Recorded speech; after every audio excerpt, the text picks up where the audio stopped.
ይሄን የታገሰ ያገኛል። እንደ እስራኤል ልባችን ካመነዘረ ግን የምንኖረው ኑሮ እየጨለመ ሰንሰለቱ እየጠበቀ ካቴናው እየጠበቀ ይሄዳል።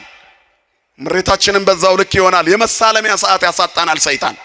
ማህተባችሁ ሳይላላ መከራውን ታግሳችሁ ጥያቄያችሁን እንደያዛችሁ ተመስገን ተመስገን ብላችሁ ኑሩ። በምስጋና መካከል ይመጣና መላእክቱን ልኮ በበረከት ይሞላናል። ክብርና ምስጋና ለስሙ ይሁን። ለሚያመሰግኑት እግዚአብሔር ቅርብ ነው። ክርስቲያን አመስጋኝ ነው። የሚያመሰግነው ስላለው አይደለም፣ አምላክ ስላለው ብቻ። አንተ ስላለኝ ተመስገን የሚል ነው ክርስቲያን። ስለዚህ የታማኙ እግዚአብሔር ልጆች ታግሰው ይኖራሉ፣ ድል ያደርጋሉ። የእግዚአብሔር ልጆች የመሆን ምልክቱ ይሄ ነው። ከእግዚአብሔር ጋር መዋል ነው ባለ ድል የሚያደርገው። ጠብቁት እግዚአብሔርን። አንድ ቀን እግዚአብሔር ይመጣል፣ ባዶነታችንን ሊሞላ ይመጣል፣ ለብዙ ጥያቄዎቻችን መልስ ሊሰጥ ይመጣል። እግዚአብሔር ይጎበኘናል። ሰይጣን እኮ አንዴ ምሱን ያቀምሳል፣ ከዛ ውሻ አርጎ ነው የሚያኖረው እኮ። ውሻ አርጎ ሰይጣን የሚያመልኩ ሰዎች አሉ፣ ሱፍና ከረባት ያላቸው V8 ፕላቲኒየም ምናምን መኪና የሚነዱ። የሆነ ቀን ግን የሆነ የሚገብሩለት ነገር አለ። ፋንድያ ብሉ ሲላቸው ሲበሉ ታገኟቸው ይሆናል። በልብስ አሳምሮ ከብት አርጎ ነው የሚያኖረው። ሰይጣን ክፉ ነው። እንዳሳመረ የሚያኖር እግዚአብሔር ብቻ ነው። ስሙ የተመሰገነ ይሁን። ሰው እንደዚህ ነው። ሲያጣ እግዚአብሔር እግዚአብሔር እግዚአብሔር ይላል፣ ሲሞላለት ትዝ አይለውም። ሌሊት ኪዳን ላይ ወይንም ሌሊት ቁልፍ ያዡ ካህን ከመክፈታቸው በፊት በሩ ላይ ቆሞ ክፈትልኝ ብሎ ከዘበኛ ጋር የሚጨቃጨቅ ሰው ታገኛላችሁ። ለምን ተዘጋ እንግባ ሚሉ። ከዛ ከነጋ በኋላ መሳለም ያቆማል። ስራ ሲያገኝ ቢዚ ሆንኩ ይላል፣ ስራ በዛብኝ ይላል። ለሰጠው ለእግዚአብሔር የምስጋና ጊዜ ያጣል። እግዚአብሔር ሰጥቶ ይታዘበናል። ተመዘንከ ነው ሚዛን። አያችሁ፣ ሰይጣን በሰው ልጆች ተፈጥሮ ላይ የሚያስቀምጠው ነገር ቢኖር ጭንቀት ነው። የእግዚአብሔርን ስጦታ ከማሰብ ይልቅ ማጣታችንን ብቻ እያሰብን እንድናላዝን ያደርጋል። ይሄ እኮ ነው አዳምና ሔዋን ጋር መጥቶ እግዚአብሔር ሁሉን ሰጥቶ የከለከላቸውን በለስ አጉልቶ አወራ። ስለ በለስ አወራ። በጣም አስፋፍቶ ያወራው ስለ በለስ ነው ሰይጣን። አየ አረ የተሰጠኝ በቃኛል ብለው ሰይጣን ወደ አንተ ሲመጣ ብዙ ሊጎልህ ይችላል። ያለህን ቁጠረው፣ ሳትጨነቅ ይነጋል። ጠዋት ደግሞ የተቀደደውን እግዚአብሔር ይደፍናል። ስሙ የተመሰገነ ይሁን። ፈተናችን በጨመረ ቁጥር ድላችን ከፍ ይላል፣ ሽልማታችን ከፍ ይላል። ማን ስለሚሰጠን? እግዚአብሔር። ክብርና ምስጋና ለስሙ ይሁን። መከራን የሚያሳልፍ የሚያሻግር በበረከት የሚሞላ ጭንቀታችንን የሚያውቅ እስክንጠይቀው የማይጠብቅ ክብርና ምስጋና ለስሙ ይሁን። ስለዚህ ትንንሽ ክፍተቶችን ሰይጣን እንዳያሰፋው ዝጉት። ምሬት እንኳን ካለ እንባችንን ወደ ማን እናርገው ወገኖቼ? እግዚአብሔር እንባን የሚያብስ መጽሐፍ የሰራዊት ጌታ እግዚአብሔርም እንባን ሁሉ ከዓይኖች ላይ ያብሳል ይላል። እንባን አባሽ ነው እግዚአብሔር። አያችሁ፣ እንባን አባሽ። ክርስቶስን የሰማ ሁሉ ጓዳው እንደማይደርቅበት ያበሰረች አማላጅነቷ የማይለየን በመስቀል ስር የተሰጠችን ዋኖቻችን አሉ። እኛ እንዴት እንደምንጸድቅበት እናውቃለን። ስለዚህ ከዛ ቤት የሚነገረው የማጣጣል ነገር አትስሙ። ቀምሳችሁ ይሁት። የደብረ ሊባኖስን ጸበሌ ተክልዬን አንዱን ብርጭቆ ጠጡት። ከጥቅስ ከምዕራፍና ቁጥር በላይ ነው። ዛሬ ኩላሊት ለማስቀየር ዶላር አይበቃም አይደል? የቅዱስ ጊዮርጊስ አንድ ኩባያ ጸበል ግን ፌለሪቲውን ዜሮ ያደርገዋል አይደል? ወድቃል የተባልክ ትነሳለህ፣ ትሞታለህ የተባልክ ሕይወት ታገኛለህ። በቢሊየን የማይጠበቅ በረከት እዚህ ቤት አለ። ማን ይመስገን? ክብርና ምስጋና ለአምላካችን ይሁን። እና ምድር ላይ ያማረበት ሰው ሁሉ ጤነኛ አይደለም። አንዳንዴ ገንዘብ ኖሯቸው በልጅ ማጣት የተፈተኑ አሉ። ደጅ ሲጠኑት የሚውሉ እነዚህ ንጹህ ባለ ሀብት ይሆናሉ። መውጊያቸው የቤታቸው ውስጥ ያለ የልጅ እጦት ነው። እግዚአብሔር ይጎብኛቸው። ጥሩ ባለ ሀብት ሆነ ሁሉ ኖሮን ደስታ የከለከለን አንድ ጥግ አለ። ምንም ነገር ሳይኖረን ደግሞ የተገኘውን ሁሉ ልንበላ እንችላለን። አያችሁ፣ ድሃ ስትሆኑ በልጅ ብዛት ትፈተኑ ይሆናል። ባለጸጋ ሆናችሁ በልጅ ማጣት ትፈተኑ ይሆናል። ብቻ ምድር አሟልታ አትሰጥም። መኖር ውሸት ነው። ከሞት በኋላ ያለው ህይወት ነው እውነት። የኛ ሀገር ሰማይ ነው። ሚዛናችንን የተሰጠንን በረከት ለሰማይ የሚተርፍ አድርገን ከሰራንበት በዛ ይቀመጥልናል። እና በዘመናችን ከምንደሰትበት የምናዝንበት በዝቷል። የምናየው ነገር ሁሉ ነውር የበዛበት ሆኗል። ኃጢአት ቀላል ነገር ሆኗል። ነፍሰ ገዳይነት ተራ ነገር ሆኗል። ሰው በጅምላ አለቀ ሲባል እንደ ዜና አይታርገን አገላብጠን የምናልፈው ሆኗል። ሞትን ተለማምደነዋል። እግዚአብሔር የተሻለ ዘመን ያምጣልን። እግዚአብሔር ልባቸው ለተሰበረ ቅርብ ነው፣ ለየዋሆች ቅርብ ነው። ኃጢአት ለሚሰሩ ሰዎች ከኃጢአታቸው በኋላ ቢጸጸቱ እግዚአብሔር ቅርብ ነው። ክርስቲያን ማለት ኃጢአት የማይሰራ ማለት እኮ አይደለም፣ የሚጸጸት ነው። ዳዊትን የሚያህል ሰው ኃጢአት ሰርቷል፣ በድሏል፣ ዝሙት ሰርቶ ነፍስ አጥፍቶ ብዙ ነገር አድርጓል። እግዚአብሔር ግን አራቀውም። ከኃጢአተኛው ሰው አይርቅም እግዚአብሔር። በሃይማኖት ከጠበቅን እግዚአብሔር ሁሉን ነገር ያስተካክላል፣ ሳንለምነው ያስተካክላል። በአንድ ቀን ጀንበር ታሪክ መቀየር ይችላል። በአይን ቅጽበት ኑሮውን ያስተካክላል፣ ህይወት ያለመልማል፣ ጓዳን ይሞላል፣ ስጋት ያስወግዳል። ካመለክ ነው ምን ካደረግነው ወገኖቼ? ልጆቹ ከሆንን ተነጫንጨን እንኳን ለምናደርገው ደከመኝ ብለን እንቅልፍ እያነጫነጨን የምንመጣ ሰዎች አለን እኮ አይደል እሁድ። ምክንያቱም ዲያብሎስ የእሁዱን እንቅልፍ በጣም ያጣፍጠዋል። ከሰባቱ ቀናት ጣፋጩ የእሁድ ጠዋት እንቅልፍ ነው። እንዴት እንደሚጣፍጥ አይደል? እየተንገዳገድን ምርር ብሎን ስመለስ ተኛለሁ ብለን እንሄዳለን። አስቀድሰን ስንመለስ ና በላስተኛኝ ብትለው እንቅልፉ የለም። ጤነኛ እንቅልፍ አይደለም። መጀመሪያ የሚመጣው በረከት ሊያሳጣህ ነው። ንቅት አይንን ከፍተህ ነው የምትውለው። ስትመለስ ደክመዋል እኮ ቆመኔው አልከው እኮ አስቀድሰሃል፣ ዘምረሃል፣ አሸብሽበሃል። ግን ስትመለስ አልደከመህም። የቤቱን በረከት ስለጠገብክ እንቅልፍ የሚጫንህ ሰይጣን ለቆ ሄዷል። ማን ይመስገን። መክሊትን አትቅበር።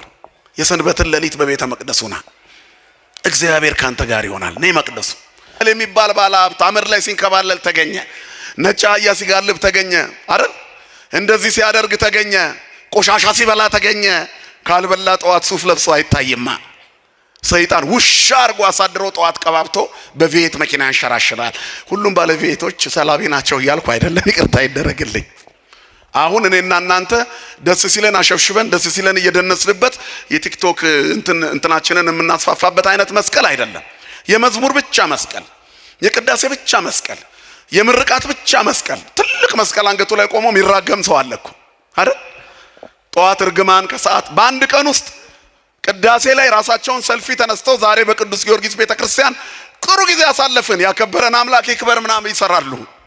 ከሰዓት በኋላ ልደት ነገር ካለ እዛ ሲጨፍሩ ይውሉና እንዴት ያለ ቀውጢ ጊዜ ያሳለፍን ይላሉ። ቀጥሎ መስቀሉ አልወለቀም፣ ሁለቱም ላይ አለ። ታዲያ የክርስቶስ መስቀል ነው የፈያታዊ መስቀል ነው እንጂ። አያችሁ፣ የመስቀል ቅርጽ ሁሉ መስቀል አይደለም። እንዲህ ቢሆን አምቡላንስ ሁሉ አጋንንት ባስወጣ ነበር። እንዲህ ነው ሰይጣን። ምሱን ያቀምስና እንደ ማስቲካ አላምጦ ጎማ አርጎ ይተፋል። አያችሁ፣ ከዲያብሎስ ጋር ሆነው እንዳማረባቸው ያከተመላቸው ሰዎች የሉም። ከእግዚአብሔር ጋር ሆነው ደግሞ ሳያምርባቸው ያለፉ የሉም። የውበታችን ጥግ ማን ነው ወገኖቼ? እግዚአብሔር ብቻ ነው። አንዳንድ ባለጸጎች ገንዘባቸው ሮንግ ሲሆን የተበላሸ መንገድ ይዞ የመጣ ሲሆን እሱ ሲፈቅድላቸው ነው የሚሰጡት። በፍጹም አይሰጡም። ምናልባት ለዘፋኝ 10 ሚሊዮን ሲሰጡ ይታዩ ይሆናል። ቤተሰቦቻቸው ግን ባዶ እግራቸውን በበረባር ሰው ሲሄዱ ሊታዩ ይችላሉ። እሱ ካልፈቀደ አይሰጥም። ስለዚህ የነሱ የሆነ የለም። የኛ ግን ማን ነው ሀብታችን? እንደ እግዚአብሔር ያለ ማንም የለም የሚለው ለዚህ ነው መጽሐፉ። እንደው ባላገባው ብለህ ተጸጽተህ ታውቃለህ? ባልወለድኩ ብለሽ ተጸጽተሽ ታውቂያለሽ? እዚህ ድረስ ተጸጽተሽ ታውቂያለሽ? ምድር አማራሪ ናት። እግዚአብሔር ይሄን ያልፈዋል። ስሙ የተመሰገነ ይሁን። ቸር ስለሆነ መሮሽ ስለሆነ የምትናገረው አይቆጥርብሽም፣ አይቆጥርብንም። ሩሩ አባት ነው።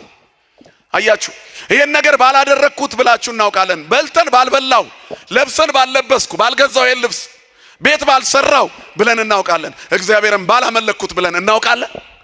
ንገሩኝ እስኪ፣ እግዚአብሔር አምላኬ ባልሆነ ብለን ተጸጽተንበት እናውቃለን? አናውቅም። እግዚአብሔር የመጨረሻ ደስታችን ነው። ምን ቢቸግረውና ሙሉ ቀን ሐዘን ቢበዛበት እንኳን እረ አምላኬ ከዚህ ውስጥ አውጣኝ፣ ምርር ብሎት ምን ነው ለምን ፈጠርከኝ ይል ይሆናል። ምን ነው ለምን አመለኩ ብሎ ያውቃል። አያችሁ፣ ጥጋችን ነው። ስሙ የተመሰገነ ይሁን። ይህ አምላክ ለእያንዳንዳችን የሰጠን ጸጋ አለ፣ በረከት አለ፣ ይመዝነናል። መኖራችን ተአምር ነው የምላችሁ ለዚህ ነው።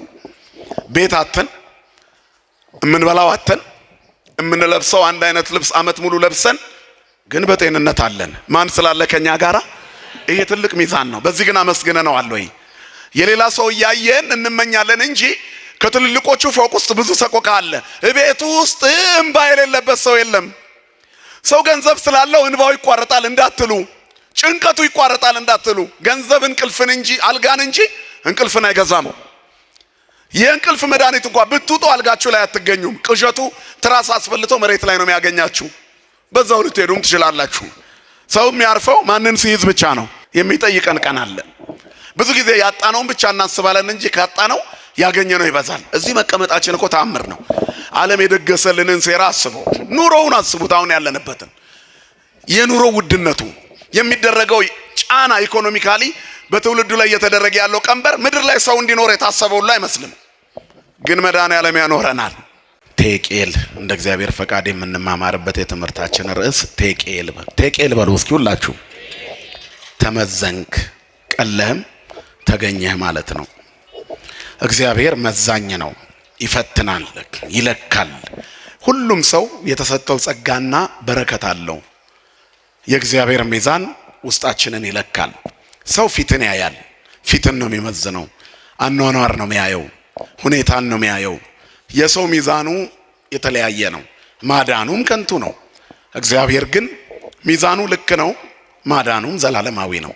በረከቱም የማይቋረጥ ነው። የሰው ፍቅሩ ይቋረጣል፣ ይቀንሳል፣ ያንሳል፣ ፌድ ያደርጋል። በነበረበት ስፒድ አይሄድም። ፍቅሩ እየቀለለ ይሄዳል። በጣም የምንወደው የናፈቀን እንግዳ ከሩቅ አገር ወደኛ ቢመጣ ጉስቁልናው አይታየንም፣ ማጣቱ አይታየንም፣ ክፉ አመሉ አይታየንም። ናፍቆቱ ብቻ እለቱን በምናሳየው ዝርግፍ አድርገን በምንሰጠው ፍቅር በጣም እንወደዋለን። ሲያድር ቀነስ፣ ሲውል ሲያድር ቀነስ፣ ሲቆይ ደግሞ በሄደ አይሄድም እንዴ የሚል ደረጃ ላይ እንደርሳለን። አያችሁ፣ ፍቅራችን ወረት ነው። ያለን ነገር አብረን ስንቆይ በመናከስ ነው የሚጠናቀቀው ወይንም የሚቋረጠው። የእግዚአብሔር ፍቅር ግን እንዲህ አይደለም። ይኸው በዘመናት ውስጥ ፍቅሩ ያልተቀየረ ክረምትና በጋን እያፈራረቀ ህዝቦቹን የሚመግብ ቸርነቱ ወደር የሌለው ይቅር ባይ ገመና ሸፋኝ ይቅር ሲል የሚረሳ አምላክ ከዘመዶቻችንም ከወዳጆቻችንም በላይ ከወላጆቻችንም ከእናት አባታችን በላይ ፍቅሩ የእናትን ጉያ የአባትን እልፍኝ የሚያስረሳ ከወደደ የማይጠላ ካነሳ የማይጥል ካከበረ የማያዋርድ ካለበሰ በኋላ የማይገፍ ከሰጠ በኋላ የማይነሳ መልሶ የማይነጥቅ እሱ ብቻ ነው። ስሙ የተመሰገነ ይሁን። እግዚአብሔር ቸር ነው፣ ሩሩህ ነው። ሚዛኑ ትክክል ነው። እግዚአብሔር ተሳስቶ አያውቅም። በስራ ሁሉ ትክክል ነው። እግዚአብሔር ሲያኖረን ትክክል ነው። እንድንሞት ሲወስደንም ልክ ነው። በቤታችን ውስጥ በሚገጥመን መከራ ውስጥ እንኳን እግዚአብሔር ከኛ በላይ ለኛ ቀራቢ ነው። እምርዕሴ ለርዕሴ አንተ ተቀርቦ እመኒቱ ደስታንም ብትሰጠው ሐዘንንም ብትሰጠው መከራንም ብትሰጠው ከኔ በላይ ለኔ አንተ ነህ የምትቀርበው ይላሉ አባቶቻችን። ከኛ በላይ ለኛ የሚቀርበን እርሱ ብቻ ነው። ከምናስበው በላይ የሚያስብልን እርሱ ነው። የሚበጀና የሚያስፈልገን ከሆነ ለልጅነታችን የአባትነት ስጦታው ልመናችንን እንኳን አይጠብቅም። የኛ ልመና ከሱ ቁጥጥር እንዳንወጣና ሰይጣን ክፍተት አግኝቶ እንዳይወስደን እንጂ ባንለምነውም ይሰጠናል። ዘእንበለ ንስአለው ይወፍቶተነ ሳንለምነው የምንሻውን የሚሰጠን እርሱ ብቻ ነው። ያለ መንፈግ ለጋስ ሳይከለክል መስጠት የሚችል ያለ መከልከል ሰጭ ያለ መንፈግ ለጋስ ይለዋል የቤተክርስቲያናችን መጽሐፍ። ስለዚህ ንፉግ አይደለም፣ ይሰጣል። ሲከለክልም ትክክል ነው። የሚሰጠን የሚበጀንን ነው። የማይሰጠን ደግሞ ለኛ ማይጠቅመንን የሚያጠፉን ነገሮችን አይሰጠንም። ለምንን ሁሉ የሚከለክለን ቀን እኮ አለ። አንዳንድ ጊዜ ጸልየን ያልተሰማናቸው ጸሎቶች አሉ። ስለማይጠቅሙን ነው። ጸሎት ሁሉ ቢሰማ ኖሮ ሰው በምድር ላይ ባልኖረ ነበር ይላሉ አባቶቻችን። በምድር ላይ አደገኛው ነገር ቢኖር ጸሎት ነው። በተለይ የምድራዊ ሰው ጸሎት። ሞት የተመኘንበት ጊዜ አለ፣ አልሞትንም ግን አለን ስላልሰማን። ልክ አይደለም ታዲያ እግዚአብሔር ወገኖች? ምን ነው ዛሬ እንደ ውሃ በሆንኩ ብለናል እኮ። ያኔ ውሃ ቢያደርገ አለቀልን። እጄ በተቆረጠ ብትል ጉምድ፣ እንደው እጄን በቆረጥከው ሲል ቁርጥ ቢያደርግ ዱሽ ነው የምትበቃ አለቀ። እጄ ዱሽ ይበዛ ነበር እዚህ መካከል። አያችሁ፣ እንደው ምን ነው ድፍት ባረከኝ የምንልበት ጊዜ አለ። ድፍት ወዲያው ቢያደርገንስ? እሱ ግን ቸር ነው። እንደው ለምን ፈጠርከኝ፣ እንደው ባትፈጥረኝ ኧረ ውሰደኝ ያልንበት ጊዜ አለ። አይወስደንም። በእኛ ላይ የሚሰራቸው ስራዎች አሉ። ምሬታችን አልፎ ደስታችን ይመጣል። እንባችን ታብሶ ፊታችን ይፈካል። በእኛ ላይ ያለው ዓላማ ጥላቻ አይደለም። ስናለቅስ እንኳን ብናለቅስም እንኳን እንባዎቻችን የፍቅር ናቸው። እሱ ያያቸዋል። ሲነጋ አዲስ ሊያደርገን በእንባችን ውስጥ ትዕግስትን ይሰጠናል። እግዚአብሔር ደግ አባት ነው፣ ይቅር ባይ ነው። ምን ለው ለዚህ ነው ጸሎትን ሁሉ ይሰማል ማለት የሚጠቅመንን ነው። ሳንጸልየው ሳንለምነው ደግሞ ይሰማል። የሚሰማው ሁሉ ጸሎት ደግ ደጉን ነው መርጦ የሚቀበል አባት። እኛ ልክ ላንሆን እንችላለን። ሕፃናት ሆነን በልጅነታችን ጣፋጭ ነገር ላይ እናዘነብላለን። ወላጆቻችን አይፈቅዱልንም። እኛ ስናድግ ትተነዋል። አያችሁ፣ ጨው ያለው ምግብ፣ ጨው የበዛበት ምግብ የምንወደውን ያክል አሁን ጨው የሌለው ምግብ መመገብ ጀምረናል። እቺ ምድር ታጓጓለች ለመኖር። ያን ጊዜ ወላጆቻችን የከለከሉን ሲበዛ የሚጎዳ ነገር መሆኑን አውቀው ነው። ስናድግ ግን እኛ እንክት ሙሉ ለሙሉ ከናካቴው ትተነዋል። ጣፋጭ ነገር እርግፍ አድርገን ትተነዋል። በመኖራችን ውስጥ የሚያመጣው የቁመና መዛነፍ አለ ማለት ነው። የውስጥ ደዌ ያስከትላል። በምድር ላይ ያለንን ጉዳይ ወይ ለአልጋ ቁራኛ ወይ ለሞት ይዳረጋል። ስለዚህ ተተነዋል። ልጆች ሆነን የጠየቅነው ነገር በልጅነታችን የተማጸናቸው ጸሎቶች በሙሉ ወይ የፈለግናቸው ፍላጎቶች ያልተሳኩት ለኛ ስለማይጠቅሙን ነው። አምላክ ስስታም አይደለም። ስሙ የተመሰገነ ይሁን። ደግ ነው እግዚአብሔር። ከምናስበው በላይ ያስብልናል። ከኛ በላይ ለኛ የሚቀርበን እሱ ነው። ደግ ሩሩ አባት ነው ያለን። ክብርና ምስጋና ለስሙ ይሁን። ታዲያ እንደዚህ ደግና ሩሩ ሆኖም ሳለ ታዲያ በባዶ አይተወንም። ስላልሰማን አልሰጠንም ማለት አይደለም። የሚጠቅሙንን ሰጥቶን ተጨማሪውን ይከለክለናል። በሚበቃን ውስጥ አመስግነነው እንድኖር ይፈቅዳል። በሰጠን ይመዝነናል። እግዚአብሔር በስጦታው ይመዝናል። እግዚአብሔር በፍጥረቱ ውስጥ ትዝብቱን ያስቀምጣል፣ ያኖራል። በሰጠን ነገር ውስጥ ምን ያህል ታማኞች ነን? እግዚአብሔር እኛ ውስጥ ያላስቀመጠው ነገር የለም። ለእያንዳንዱ ሰው በር ላይ ቆሞ ከሚለምነው የኔ ቢጤ ጀምሮ ሰማይ ጠቀስ ፎቅ አለኝ ከኔ በላይ ገንዘብ ያለው የለም እስከሚለው ድረስ እኩል የሆነ ሚዛን አለው እግዚአብሔር። እኩል ሚዛን፣ ሁሉን እኩል የሚመዝን ይፈትን ልብ ወክልያተ እግዚአብሔር ይላል። ሰው ፊትን ያያል፣ እግዚአብሔር ልብና ኩላሊትን ይመረምራል። ስለዚህ የውስጥ ሰብዕና በምድራዊ ምቾት የሚሸፈን አይደለም፣ በጉስቁልናም የሚከሳ አይደለም ማለት ነው። በእምነት መሳሳትና መወፈር ወይንም ውስጣችን ስለ እግዚአብሔር ባለው ግንዛቤና በመንፈሳዊ ዝለት ምክንያት ሊጠፋ ይችላል። ያም ሆኖ ግን ሚዛኑ ትክክል ነው። እግዚአብሔር ይለካል። የሰጠውሽን የታደረግሽ፣ አንቺ ውስጥ ያስቀመጥኩትን የታደረግሽ፣ በረከቴ የታለ? በሰጠውሽ ዕድሜ በምድር ላይ ምን አደረግሽ? ትዳር ሰጥቼ ነበረ፣ ምን አደረግከው? ትዳርህን በልጅ ባርኬ ነበረ፣ ቤተሰብህን መራህ? እንዴት ነው? በውስልትና ነው የምትኖረው? በታማኝነት በጎጆ ስር እግዚአብሔር ነው ያለው ወይስ ሌላ አስገብተሃል? ደባል ምንዝርና ደባል ነው። በአምልኮ ጉዳይ ላይ እንዴት ነው? ሌሎች ነገሮችን ተጓዳኝ ነገሮች አስገብታል ወይስ በእኔ ብቻ ነው የምትታመነው? እግዚአብሔር ይመዘናል። የሚጠይቀን ቀን አለ። ብዙ ጊዜ ያጣነውን ብቻ እናስባለን እንጂ ካጣነው ያገኘነው ይበዛል። እዚህ መቀመጣችን እኮ ተአምር ነው።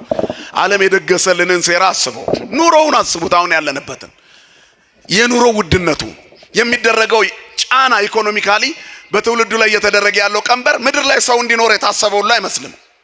ግን መድኃኔዓለም ያኖረናል። አያችሁ፣ በምስኪን ጉሮሮ ቀዝቃዛዋ ሳያፈስ አያሳድርም።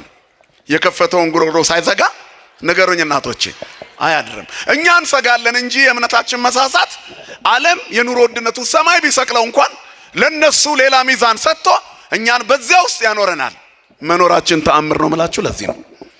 ቤት አተን፣ እምንበላው አተን፣ እምንለብሰው አንድ አይነት ልብስ አመት ሙሉ ለብሰን ግን በጤንነት አለን። ማን ስላለ ከኛ ጋራ?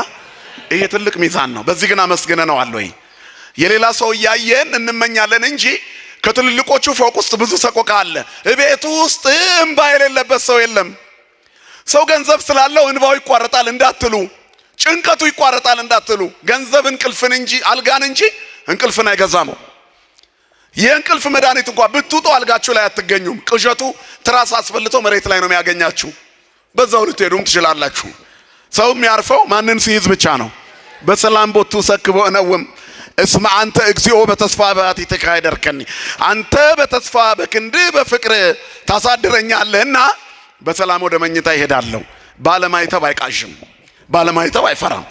አምላኩ አላህ የሚጠብቀው እይዴቅ ያቅበክ የሚጠብቅህ አይተኛም ይላል። እግዚአብሔር የሚጠብቅ አባት ነው የማይተኛ። እኛ ተኝተን እሱ ይቆማል። ትጉ እረኛ ነው።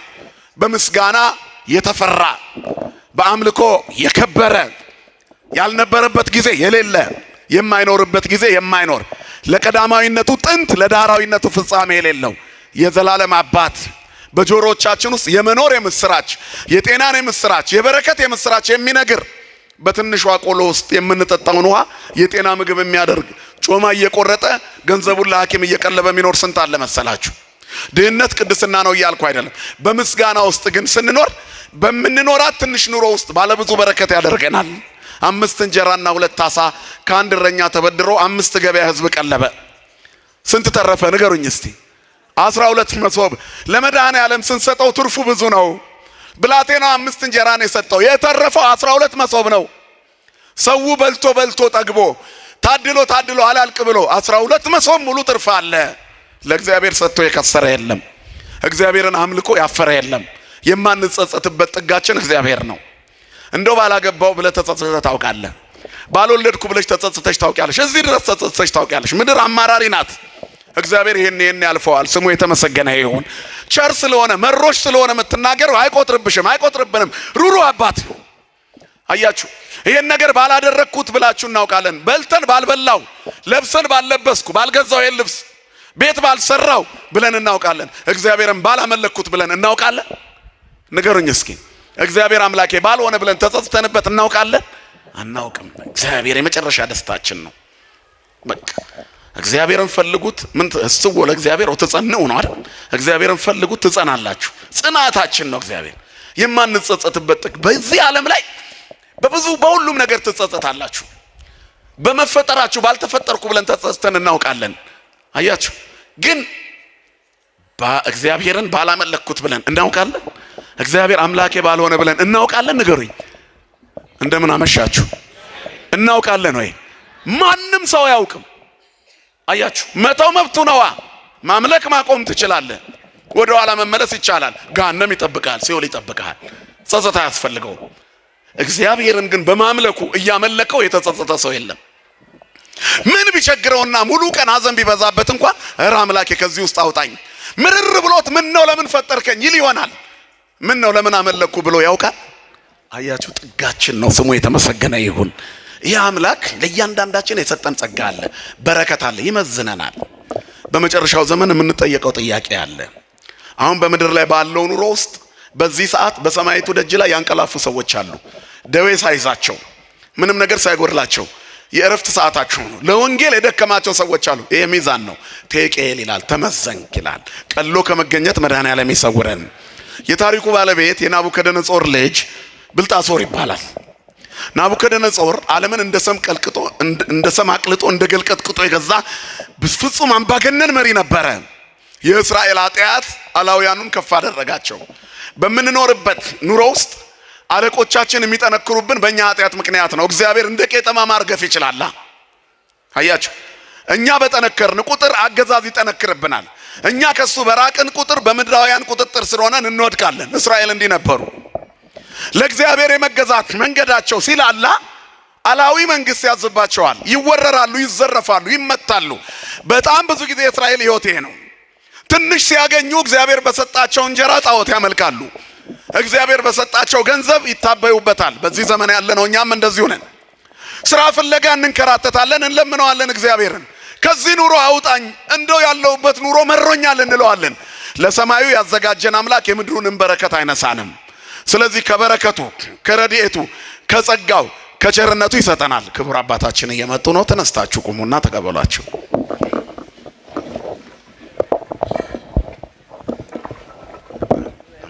ምንም አረፍ አረፍ በሉ። ያከበራችሁት አምላክ ያክብራችሁ። ስለዚህ ሲጸጸቱና ሲያለቅሱ እንደገና ይደርስላቸዋል። እስራኤል ለእግዚአብሔር በጣም ቀበጥ ልጅ ነበረ። ባለማይተብም እኮ ለእግዚአብሔር ቀበጥ ልጅ ነው። አባትነቱን በደንብ ካመንና ተማምነን የምንኖር ከሆነ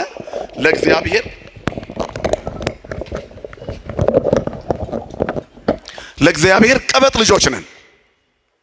አያችሁ ምን ማለት ነው? በጣም ተጠግተን ተነጫንጨን በቀላሉ የምንሰማ ትንሽ ስናጉረመርም ወዲያው የሚሰጠን። እስራኤል እንደዚህ ነበሩ። ይገርማቸዋል። አንዳንድ ልጅ አለ ቤት ውስጥ ገና ሳይተነፍስ መነጫነጭ ሲጀምር ኧረ ስጡት ቶሎ የሚባል ልጅ አለ። የስስት ልጅ። እስራኤል ስስቱ ነበር ለእግዚአብሔር። አሁን ክርስቲያኖች ሲያመልኩት ከመቅደሱ ሳይጠፉ ቀር ስስቶቹ ነን። ወደ ግራና ወደ ቀኝ ስናመነዝር ግን ስስቶቹ መሆናችን ይቀራል። ይተወናል፣ ጀርባውን ይሰጠናል፣ ፊቱን ከኛ ይመልሳል። ሕይወት ባዶ ትሆናለች፣ መንገዳችን ይጠፋል። እግዚአብሔር የቅንነት መንገዱን ያሳየን። በዘመነ መሳፍንት የእስራኤል ሕይወት እንደዚህ ነበረ። ጠላት ይነሳባቸዋል፣ ክምራቸውን ያቃጥልባቸዋል፣ ከብቶቻቸውን ይነዳባቸዋል፣ ሴት ልጆቻቸውን ይወስዱባቸዋል። ፍልስጤማውያን፣ ሞዓባውያን ይመጣሉ፣ ይዘርፏቸዋል፣ ይነጥቋቸዋል። በብዙ መልኩ ብዙ መከራ ያበዙባቸዋል። እግዚኦ ብለው አምላካችን ብለው ሲጮሁ እግዚአብሔር ፊቱን ይመልሳል። አንድ ሰው ያስነሳና ጠላቶቻቸውን ይመታል። በአንድ ሰው ምሶን በአህያ መንጋጋ ሺውን ይጥልላቸው ነበር። ትልልቅ ታምራት ያደርግላቸዋል። ወደ አምላካቸው መለስ ይላሉ። ትንሽ ውፍ ብለው ከጠላት ወረራ አረፍ ሲሉ እንደገና ጣዖት ካልሰራን ይላሉ። ሰው እንደዚህ ነው። ሲያጣ እግዚአብሔር እግዚአብሔር እግዚአብሔር ይላል። ሲሞላለት ትዝ አይለውም። ሌሊት ኪዳን ላይ ወይንም ሌሊት ቁልፍ ያዡ ካህን ከመክፈታቸው በፊት በሩ ላይ ቆሞ ክፈትልኝ ብሎ ከዘበኛ ጋር የሚጨቃጨቅ ሰው ታገኛላችሁ። ለምን ተዘጋ እንግባ ሚሉ። ከዛ ከነጋ በኋላ መሳለም ያቆማል። ስራ ሲያገኝ ቢዚ ሆንኩ ይላል። ስራ በዛብኝ ይላል። ለሰጠው ለእግዚአብሔር የምስጋና ጊዜ ያጣል። እግዚአብሔር ሰጥቶ ይታዘበናል። ተመዘንከ ነው ሚዛን። አያችሁ። ስለዚህ የእስራኤል በደል ናቡከደነጾርን አጀገነው። ጠላትን የሚያጀግነው የኛ ስንፍና ነው። እኛ ስንሰንፍ ጠላት ይበረታል። ሰውየው እግዚአብሔርን የሚፈራ ነበር። ጣዖት የሚያመልኩ ሰዎች በሚኖሩበት ከተማ ውስጥ በፈሪሃ እግዚአብሔር በጥሩ ምእመንነት የሚኖር እግዚአብሔርን የሚፈራ ብቸኛው ሰው እሱ ነበር። መንደር ናት። የመንደሯ ሰው ዛፍ ያመልካል። በጣም ተበሳጨ። የእግዚአብሔርን ቸርነት የሚቀምስ ሰው ጠፋ። ቢሰብክ ቢናገር የሚሰማው ጠፋ። ሁሉ ጊዜ እየሄዱ በየሳምንቱ ዛፍ ቅቤ ሲቀቡ ይውላሉ። ይሄንን ዛፍ ቆርጠዋለሁ ብሎ መጥረቢያውን ሲስሉ አለ። ከዛ በማግስቱ ተነሳና በሌሊት ማንም ሳያየው መጥረቢያውን ይዞ ሲሄድ ዛፉ አካባቢ ጋር አንድ እንግዳ ሰው ጠበቀው። ያ እንግዳ ሰይጣን ነበር በሰው ተመስሎ። የት ትሄዳለህ አለው። ይሄን ዛፍ ልቆርጠው ነው። የእግዚአብሔርን ክብር ያጎደለ ዛፍ ይነቀል አለ። ተው አትቆርጠው፣ ከቆረጥከው ላንተ መጥፎ ነው ይለው ጀመር። አይ ቆርጠዋለሁ አለ። እንግዲያውስ አትቆርጥም ብሎ ሊታገለው ሲሞክር በስመ ስላሴ እኔ ስላሴ ባሪያ እንኳን ለአንድ አለና ሰውየው ገና የስላሴን ስም ሲጠራ ሰይጣኑ ፍንጭር ብሎ መሬት ላይ ወደቀለት። መጥረቢያውን ቀምቶ ሊፈልጠው ሲል ቆይ አትፍለጠኝ አለው። ምን ፈለክ አለው። ጠዋት ከእንቅልፍ ስትነሳ 2 የወርቅ ሳንቲም ትራስጌር ስራ አስቀምጥልሃለሁ አለው። ከዛም በኋላ እሱን ካጣህ በየቀኑ ታገኛለህ፣ ካጣህ ናና ቁረጠው እኔንም ትፈልጠኛለህ አለው። ለዚህ አቅምህ ነው ካጣሁት ግን ብሎ ከዛ ተመለሰ። መጥረቢያውን በትከሻው ይዞ እንዳለው በጠዋት ከእንቅልፉ ሲነሳ 2 የወርቅ ሳንቲም አገኘ። ከበረበት። በጣም በቃ በዚህ አይነት የናጠጣ ሀብታም ነው መሆነው አለ። በየቀኑ ሲበላ ሲጠጣ ሲደሰት ዋለበት። መንዝሮ አላልቃለው የወርቅ ሳንቲም ነዋ። በማግስቱ ትራስጌውን ሲገልጥ የለም ሳንቲሙ። ሰይጣን እኮ አንዴ ምሱን ያቀምሳል። ከዛ ውሻ አርጎ ነው የሚያኖረው እኮ ውሻ አርጎ። ሰይጣን የሚያመልኩ ሰዎች አሉ። ሱፍና ከረባት ያላቸው V8 ፕላቲኒየም ምናምን መኪና የሚነዱ የሆነ ቀን ግን የሆነ የሚገብሩለት ነገር አለ። ፋንዲያ ብሉ ሲላቸው ሲበሉ ታገኟቸው ይሆናል።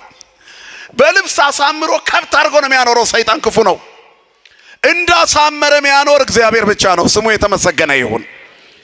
በልጅነታችን ጀምሮ እኮ እንሰማለን። እከል የሚባል ባለ ሀብት አመድ ላይ ሲንከባለል ተገኘ፣ ነጭ አህያ ሲጋልብ ተገኘ አይደል? እንደዚህ ሲያደርግ ተገኘ፣ ቆሻሻ ሲበላ ተገኘ። ካልበላ ጠዋት ሱፍ ለብሶ አይታይማ። ሰይጣን ውሻ አርጎ አሳድሮ ጠዋት ቀባብቶ በቪኤት መኪና ያንሸራሽራል። ሁሉም ባለ ቪኤቶች ሰላቢ ናቸው እያልኩ አይደለም፣ ይቅርታ ይደረግልኝ።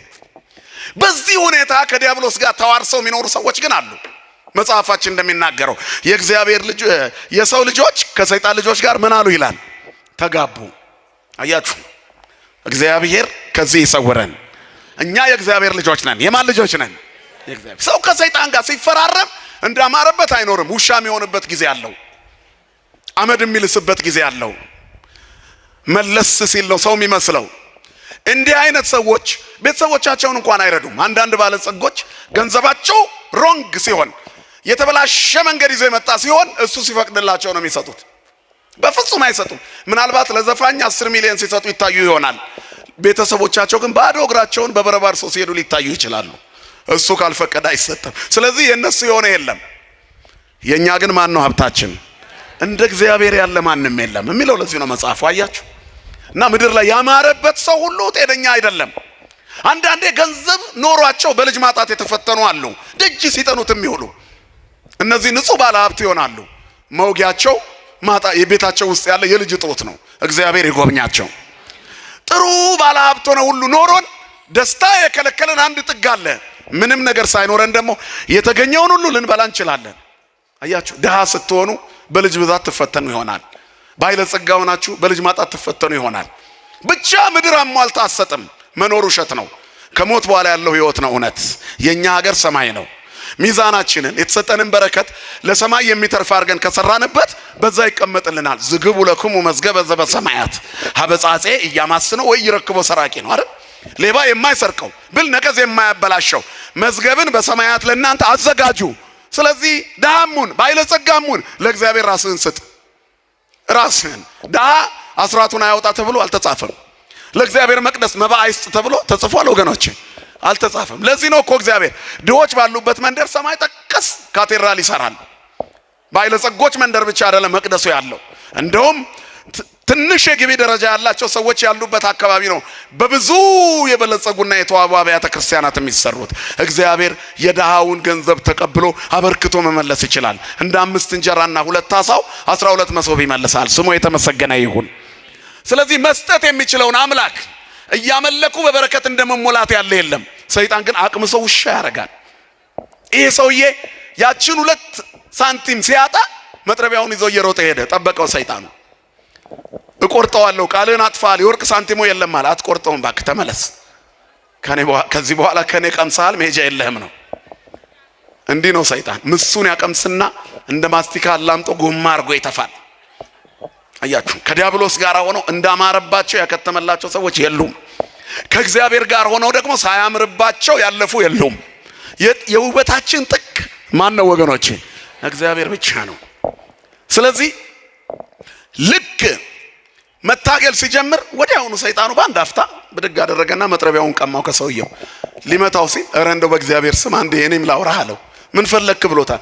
ይሄን ሁሉ ጉልበት በአንድ ቀን እንዴት ጨመርክ? ትላንት እኮ ሳነሳ አቅም የለህም ነበር አለው። አንተ ቀነስክ እንጂ እኔማ ያው አልጨመርኩም አለ። ትላንት ስትመጣ በመንፈሳዊ ቅናት ስላሴን ይዘህ ነበር የመጣኸው። ዛሬ ግን እኔ የሰጠውን በልተህን የመጣኸው። ጎድለሃል። ዛሬ ሳንቲም ቀረብኝ ብለህ ነው ዛፉን የምትቆርጠው። ትላንት እግዚአብሔር ለምን አልተመለከም ብለህ በመንፈሳዊ ቅናት ነው የተነሳኸው አለው። አያችሁ፣ እኔና እናንተ ከቤታችን ተነስተን ወደዚህ ስንመጣ ስጋዊ ነው መንፈሳዊ ነው ጉዟችን። መንገድ ላይ አቋርጦ እኮ የቀረ ብዙ ሰው አለ። የሻይ ቤት በረንዳ ላይ ጓደኛውን ሲያይ ጨዋታ ስለጣፈጠው ጊዮርጊስን ሰላም ሳይል መሽቶበት ነገ ሳለማለሁ ብሎ ይቀራል እኮ። ብዙ ጊዜ እንዲያስቀርቶናል። ጉዟችን መንፈሳዊ ከሆነ ብዙ ደግ ነገሮችን ጥሰን ማለፍ አለብን። እና አባ እንጦንስ እና አባ መቃርስ የመጀመሪያውን የምንኩስና ህይወት መኖር ሲጀምሩ ሰይጣን በጣም የሚያጓጓ ሀብትና ወርቅ፣ እንቁ፣ አልማዝ፣ የከበረ ድንጋይ በፊታቸው ከምሮ ዓለምን መግዛት የሚችሉበትን ሀብት ያሳያቸው ነበረ። አባ እንጦንስ የበረሃው ኮከብ ረግጦት ያልፍ ነበር ይላል። ምን ይሰራል? ወርቅን የሚወዱ ይነቀሉ የሚለው መጽሐፍ ለዚህ እኮ ነው። ረግጦት ያልፋል። ከሰይጣን ሲሆን እኮ ነው። በወዝማ የሚገኝ ገንዘብ ምንም ብትሰሩበት ሀብት ነው። ባለጸጎች ሁሉ ከሰይጣን አይደሉም። የድሃ ጥቅስ እንዳትጠቀሙ። ባለጸጋ ወደ መንግስተ ሰማያት ከሚገባ ይልቅ ይሄ ማለት ሀብታም ሁሉ አይገባም ማለት አይደለም። ጸጋ የተባለው ነገር ከእግዚአብሔር የተሰጠ ስጦታ ነው። ልብ አድርጉ። ጸጋውን በትክክል የተጠቀመበት ይገባል። ማንኛውም ሰው የሚያገኘውን ነገር ከእግዚአብሔር አግኝቶ ይሆናል። ስሙን ለሰይጣን ኃላፊነቱን ለሰይጣን ሲሰጥ ያኔ ይከስራል። እና አዳምና ሔዋን የወደቁበት ምክንያት ሰጪው እግዚአብሔር እያለ ከሰይጣን ደርበው ለመቀበል ስለሄዱ እኮ ነው። ሁሉም ሰው እኮ ሃይማኖተኛ ነው፣ ግን ተቀጽላ ይፈልግና ተደራቢ ሲፈልግ በዛው አልከስክሶ ውሻ ያደርገዋል ሰይጣን። መድኃኔ ዓለም ከቅፎ አያውጣን ሁላችንን። ስለዚህ ክርስቲያኖች ከሰይጣን የቀመሱ ቀን ይወድቃሉ። ከእግዚአብሔር ነው መቀበል። ህይወት ከእግዚአብሔር ናት። ሁሌ እድገትም ከእግዚአብሔር ነው። የአላውያን ነገስታት ጥንካሬ በሚያምኑ ህዝቦች መካከል መላላት ሲገኝ ነው። በሃይማኖት ከጠበቅን እግዚአብሔር ሁሉን ነገር ያስተካክላል። ሳንለምን ያስተካክላል። በአንድ ቀን ጀንበር ታሪክ መቀየር ይችላል። በአይን ቅጽበት ኑሮውን ያስተካክላል። ህይወት ያለመልማል፣ ጓዳን ይሞላል፣ ስጋት ያስወግዳል። ካመለክ ነው። ምን ካደረግነው ወገኖቼ? ልጆቹ ከሆንን ልጆቹ ሲሆኑ በበረከት ይሞላቸው ነበር። ትዕቢት መለስ ሲያረጋቸው ብዙ አደረጋቸው። እስራኤል ከነ ኃጢአታቸው ኢየሩሳሌም አትጠፋም እያሉ ይኖሩ ነበር ይላል የሕዝቅኤል ትንቢት ሲናገር። ታዲያ ኢየሩሳሌም ትጠፋለች ብለው ነቢያት ዞረው መከሩ፣ ለመኑ። በፍጹም የሚሰማ ጠፋ። በመጨረሻ እግዚአብሔር ለሕዝቅኤል ምን አለው? በከተማይቱ መካከል ዙርና የእግዚአብሔር ስም የሚጠሩት ላይ ግንባራቸው ላይ ምልክት አድርጋለ። የመስቀል ምልክት። የምን ምልክት ወገኖቼ? የመስቀል ምልክት። አሁን እኔና እናንተ ደስ ሲለን አሸብሽበን ደስ ሲለን እየደነስንበት የቲክቶክ እንትናችንን የምናስፋፋበት አይነት መስቀል አይደለም። የመዝሙር ብቻ መስቀል፣ የቅዳሴ ብቻ መስቀል፣ የምርቃት ብቻ መስቀል፣ ትልቅ መስቀል አንገቱ ላይ ቆሞ የሚራገም ሰው አለ እኮ አይደል? ጠዋት እርግማን ከሰዓት በአንድ ቀን ውስጥ ቅዳሴ ላይ ራሳቸውን ሰልፊ ተነስተው ዛሬ በቅዱስ ጊዮርጊስ ቤተክርስቲያን ጥሩ ጊዜ ያሳለፍን ያከበረን አምላክ ይክበር ምናምን ይሰራሉ። ከሰዓት በኋላ ልደት ነገር ካለ እዛ ሲጨፍሩ ይውሉና እንዴት ያለ ቀውጢ ጊዜ ያሳለፍን ይላሉ። ቀጥሎ መስቀሉ አልወለቀም፣ ሁለቱም ላይ አለ። ታዲያ የክርስቶስ መስቀል ነው የፈያታዊ መስቀል ነው እንጂ። አያችሁ፣ የመስቀል ቅርጽ ሁሉ መስቀል አይደለም። እንዲህ ቢሆን አምቡላንስ ሁሉ አጋንንት ባስወጣ ነበር። ስለዚህ መስቀሉ የክርስቶስ መስቀል ነው። አንተ የመኪና በር አይደለም። አንገት ላይ ያለው መስቀል አንተ መምራት አለበት። መጽሐፍ ጥንቃቄ ይጠብቀሃል፣ ማስተዋል ይጋርዳል። ለፍርድ የሚሆን ኑሮ ነው እየኖርን ያለነው። አታውቁትም እንዳንባል በመጨረሻው ጊዜ መስቀል ሁሉ እስከ ማሰር ደርሰናል። ከማወቅ አልፈን ኖራችሁታል እንዳንባል ከዚያ ከማይተቡ ስር ዝሙቱ፣ አምልኮ ጣዖቱ፣ ክፋቱ፣ ከንቱነቱ፣ ምቀኝነቱ፣ ዘፋኝነቱ፣ ጭፈራው፣ እርግማኑ በዚያ ውስጥ አለ። ስለዚህ ከማይተቡ ስር የማይገቡ ነገሮች አሉ። መስቀሉ ስር ገበጣ እየተጫወቱ በክርስቶስ ልብስ እንደቆመሩት ሰዎች ሆነናል። ከማይተባችን ጀርባ ተመዝነናል። ቴቄልዬ ነው ተመዘንክ። እግዚአብሔር ከዚህ ይሰውረን። እስራኤል እንዲሆነው ነበር። ስለዚህ ባቢሎን መጣች። ግንባራቸው ላይ መስቀል ያለባቸው ህዝቦች ተረፉ፣ የቀሩት ተማረኩ። ከነቢያት መካከል ዳንኤልም ተማርኮ ነበረ። ወደ ባቢሎን ከተወሰዱ 3 ደቂቃን አትርሷቸው፣ ባለ ታሪክ ናቸው። ከዚያ በኋላ እግዚአብሔር ብዙ ታሪክ በዚያ ከተማ ሰራ። ታቦታት ወደ አሕዛብ መንደር ሲሄዱ ተአምር ሳይሰሩ አይመለሱም። የታቦተ ጽዮንን ታሪክ ታውቃላችሁ። በ5ቱ ከተሞች ዳጎንን ሰባብራ ተአምራት ሰርታ ያሾፉባትን ቀስፋ ያከበሯትን ጠብቃለች። እግዚአብሔር የተመሰገነ ይሁን። ታቦት ይሰረቃል። አዎ በሕዝብ ኃጢአት ምክንያት ይሰረቃል። የሰረቁትንም ሰዎች እዛ ሄዶ ምን ያደርጋል? ያስተምራል። እግዚአብሔር የትም ቦታ ጉልበቱ አያንስም። ስሙ የተመሰገነ ይሁን። ኃያል ነው፣ ኃይሉ ጽኑ ነው። እግዚአብሔር ታላቅ ነው። አብይ እግዚአብሔር ወአብይ በኃይሉ ነው። ወአልቦ ውልቁ ለጥበቢሁ። እግዚአብሔር ታላቅ ነው፣ በኃይሉም ታላቅ ነው፣ ለጥበቡም ቁጥር ስፍር የለውም። እግዚአብሔር ታላቅ ነው። እግዚአብሔር ልዩ ነው። እንደማይችል ታጋሽ ነው። ቅርብ ሲሆን ወዳጅ ነው። ወንድም ነው እኮ እግዚአብሔር። ወንድምም ነው፣ አባትም ነው፣ አምላክም ነው እግዚአብሔር። የእግዚአብሔር ሰው ብቻውን አይሆንም። እንደ ወንድም ጋሻ ይሆነዋል። እንደ ባልንጀራ ያጫውተዋል። እንደ አባት ይንከባከበዋል። እንደ አምላክ ታላላቅ ነገሮችን በሕይወቱ ውስጥ እንዲያደርግ ይረዳዋል። እግዚአብሔር ረዳት ነው። እግዚአብሔር ደጋፊ ነው። እግዚአብሔር ሕይወት ነው፣ ትንፋሻችን ነው። የምንሞቀው ፀሐይ፣ የምንለብሰው ልብስ፣ የምንኖረው ሕይወት፣ የምንበላው ምግብ፣ የነዚህ ሁሉ እርካታችን እግዚአብሔር ነው። ክብርና ምስጋና ለስሙ ይሁን። እንደ እግዚአብሔር ያለ ማንም የለም። ሁሉን አድራጊ ነው። በሁሉ ካህሊ ነው። እግዚአብሔር የሚሳነው ነገር የለም። ልባቸውን ለሰጡት እግዚአብሔር ቅርብ ነው። ለየዋሃነ ልብ ቅሩብ እግዚአብሔር፣ ቅሩብ እግዚአብሔር ለየዋሃነ ልብ። እግዚአብሔር ልባቸው ለተሰበረ ቅርብ ነው። ለየዋሆች ቅርብ ነው። ኃጢአት ለሚሰሩ ሰዎች ከኃጢአታቸው በኋላ ቢጸጸቱ እግዚአብሔር ቅርብ ነው። ክርስቲያን ማለት ኃጢአት የማይሰራ ማለት እኮ አይደለም፣ የሚጸጸት ነው። ዳዊትን የሚያህል ሰው ኃጢአት ሰርቷል፣ በድሏል፣ ዝሙት ሰርቶ ነፍስ አጥፍቶ ብዙ ነገር አድርጓል። እግዚአብሔር ግን አራቀውም። ከኃጢአተኛው ሰው አይርቅም። እግዚአብሔር ፍጹም አምላክነቱን የሚተው ነገር እስከምንሰራ ድረስ ግን ታዝቦ መዝኖ ይጠብቀናል። ዳዊት ተመዝኖ ያለፈ ሰው ነው። ወድቀሃል፣ ኃጢአት ሰርተሃል ሲባል አበስኩ ገበርኩ ብሎ እኛ እኮ እናስተባብላለን። ለምን እንደዚህ ያደረግሽ፣ ለምን እንዲህ ያደረግሽ፣ ክርስቲያን አይደለሽም ብንባል መጽሐፍ ቅዱስ ውስጥ እንዲህ የሚል አለ እንዴ? እግዚአብሔርን በልካችን ለመያዝ እንሞክራለን። የመጽሐፍ ቅዱስ ግንዛቤያችን በህጹጽ አእምሮ፣ በትንሽ አእምሮአችን የተናቀ እንዲሆን ስለታተመ ስለተጻፈ ኮምፒውተር ውስጥ ገብቶ ስለወጣ የሰማይ ቃል አይመስልንም። በዚህ ምክንያት እንስታለን። እኛ በተመቸን ብቻ ተርጉመን እንኖራለን። ትልቁ ሚዛን ይሄ ነው። ተመዝነን ከመውደቅ ይሰውረን። እስራኤል በብዙ መልኩ የተመዘኑ ህዝቦች ነበሩ። ወድቀው የቤተ መቅደሱን ንዋያተ ቅድሳት እስከ መማረክ ደረሰ። ኢየሩሳሌም አትጠፋም በማለት ከነ ኃጢአታቸው ይኖሩ ነበር። አሁን የምንኖርበት ኦርቶዶክስ ያለችበት ቁመና ውስጥ ማን ትኖራለች ብሎ ያስባል? የእግዚአብሔር ሀገር ናት ኢትዮጵያ፣ የቃል ኪዳን ምድር ናት እያልን ብዙ ኖረናል። ግን በቃል ኪዳን ምድርነቷ እንድትቀጥል ለእግዚአብሔር አልተመቻቸንም እና በዘመናችን ከምንደሰትበት የምናዝንበት በስቷል። የምናየው ነገር ሁሉ ነውር የበዛበት ሆኗል። ኃጢአት ቀላል ነገር ሆኗል። ነፍሰ ገዳይነት ተራ ነገር ሆኗል። ሰው በጅምላ አለቀ ሲባል እንደ ዜና አይታርገን አገላብጠን የምናልፈው ሆኗል። ሞትን ተለማምደነዋል። እግዚአብሔር የተሻለ ዘመን ያምጣልን። ኃጢአትን ተለማምደው የመጨረሻ ዘመን ላይ ሲደርሱ መቅደሱ ተማረከ። ንዋያተ ቅድሳት ከነካህናቶቻቸው ተማረኩ። የቀሩት ሞቱ፣ ተገደሉ። ናቡከደነጾር ይዟቸው ወረደ። የናቡከደነጾር ልጅ ብልጣሶር ንጉስ እስከሚሆንበት ጊዜ ድረስ እግዚአብሔር ንዋያተ ቅድሳት ያሉበት ከተሞቹን ይጠብቅ ነበር በነቢያቶቹ ምክንያት በነ ዳንኤል።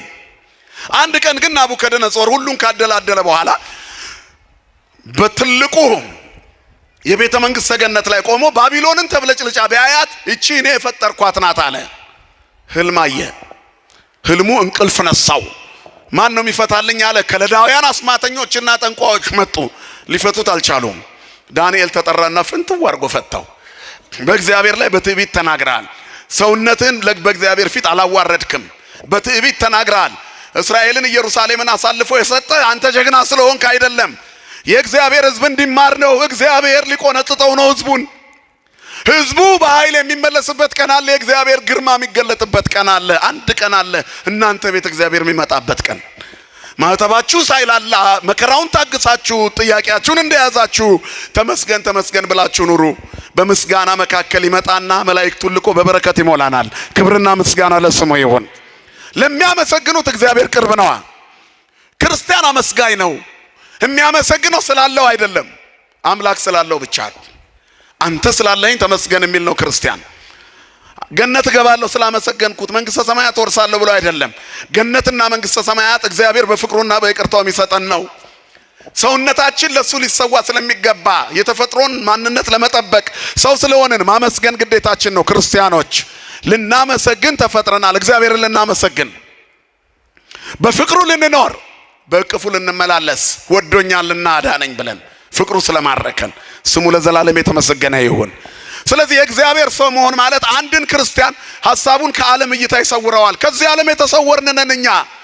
ቁስ ሆነን ስለምንዳሰስ ስለምንታይ አይደለም። ብዙ ነገር ታግሰን የምንኖረው ማን ስላለ ነው? ከኛ ጋር እግዚአብሔር በየቀኑ ይጎበኝናል። መኝታችን በእግዚአብሔር የተጎበኘ ነው። ጓዳችን በእግዚአብሔር የተጎበኘ ነው። ማዕዳችን በእግዚአብሔር የተጎበኘ ነው። ስሙን በየቀኑ እንጠራለና። ስለዚህ መከራው ያልፋል ማለት ነው። ጨለማው ይነጋል፣ ሌሊቱ ብርሃን ይሆናል። ማን ስላለ ከኛ ጋር? መድኃኔዓለም ከሁላችን ጋር ይሁን።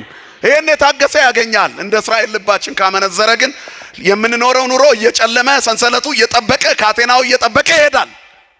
ምሬታችንን በዛው ልክ ይሆናል። የመሳለሚያ ሰዓት ያሳጣናል ሰይጣን በሰው ልጆች ተፈጥሮ ላይ የሚያስቀምጠው ነገር ቢኖር ጭንቀት ነው። የእግዚአብሔርን ስጦታ ከማሰብ ይልቅ ማጣታችንን ብቻ እያሰብን እንድናላዝን ያደርጋል። ይሄ እኮ ነው አዳምና ሔዋን ጋር መጥቶ እግዚአብሔር ሁሉን ሰጥቶ የከለከላቸውን በለስ አጉልቶ አወራ። ስለ በለስ አወራ። በጣም አስፋፍቶ ያወራው ስለ በለስ ነው ሰይጣን። አየ አረ የተሰጠኝ ይበቃኛል ብለው ሰይጣን ወደ አንተ ሲመጣ ብዙ ሊጎል ይችላል። ያለህን ቁጠረው፣ ሳትጨነቅ ይነጋል። ጠዋት ደግሞ የተቀደደውን እግዚአብሔር ይደፍናል። ስሙ የተመሰገነ ይሁን። ስለዚህ ትንንሽ ክፍተቶችን ሰይጣን እንዳያሰፋው ዝጉት። ምሬት እንኳን ካለ እንባችንን ወደ ማን እናርገው ወገኖች? እግዚአብሔር እንባን የሚያብስ መጽሐፍ የሰራዊት ጌታ እግዚአብሔርም እንባን ሁሉ ከዓይኖች ላይ ያብሳል ይላል። እንባን አባሽ ነው እግዚአብሔር። አያችሁ፣ እንባን አባሽ፣ መከራን የሚያሳልፍ የሚያሻግር፣ በበረከት የሚሞላ፣ ጭንቀታችንን የሚያውቅ፣ እስክንጠይቀው የማይጠብቅ ክብርና ምስጋና ለስሙ ይሁን። ይህንን አምላክ እኔ ነኝ የፈጠርኩት ብሎ ስለካደ ህልም አስቸገረው። የህልሙ ፍቺ እግዚአብሔርን ነቀኸዋል የሚል ሆነ።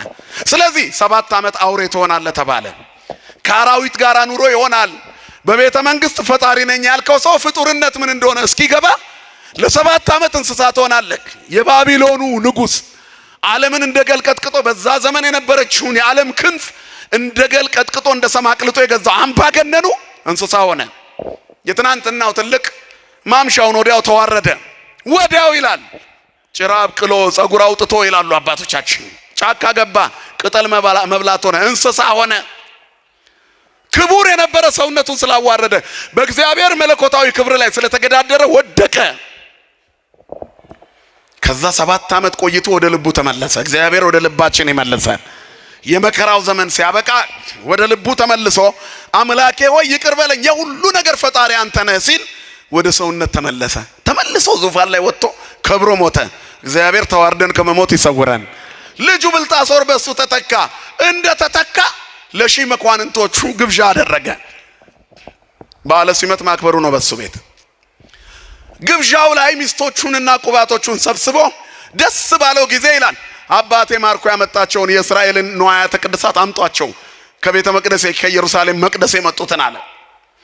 ከዚያ በጽዋዎቹ ወይን ጠጅ ጠጡባቸው፣ በወርቅ ሳህኖቹ በጻህሎቹ በመሰዊያዎቹ መስዋዕት በሚቀርብባቸው ሳህሎች ፈትፍተው በሉባቸው፣ በቤተ መቅደሱ ምንጣፍ ጨፍረው ደነሱባቸው፣ ክቡሩን የእግዚአብሔር መቅደስ አዋረዱ። በዚህ ጊዜ እግዚአብሔር መልአኩን ከሰማይ ላከ። አንድ ጣቶች ይላል በግድግዳው ላይ ሲጽፉ ለንጉሱ ታዩት። በወይን ጠጅ የሰከረው ንጉስ አይቶ ማያውቀው የእግዚአብሔር ጣት ከሰማይ የመልአኩ ጣት ሲጽፍ እግዚአብሔር የላከው ጣት ከሰማይ ተልኮ ሲጽፍ ተመለከተ። ከዛም በኋላ ደነገጠ፣ ጉልበቶቹ ተብረከረኩ፣ የወገቦቹ ጅማቶች ተፈቱ፣ ስካሩ ለቀቀው፣ ድንጋጤ ያዘው፣ ልቡ ሊወድቅበት ደረሰ። አስማተኞችና ጠንቋዮቹን ጠራና የነ ግድግዳ ላይ የተጻፈውን ጽሑፍ አንብቡት አለ። ግድግዳውን ሞልቶ ተጽፎ ነበረ፣ የሚያነብ ጠፋ። ንግስቲቱ ቀረበች፣ የናቡከደነጾር የነበረች ወደ ውስጥ ገብታ ነበር። መጣች።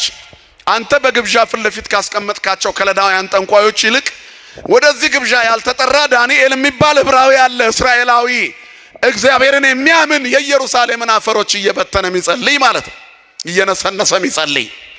ቀጥሎ ባለው ንጉስ ዘመን የሚደንቅ ተአምር እግዚአብሔር በአናብስት ጉድጓድ ውስጥ ለዳንኤል ያደርግለታል። ጻድቅ እያበራ ይሄዳል።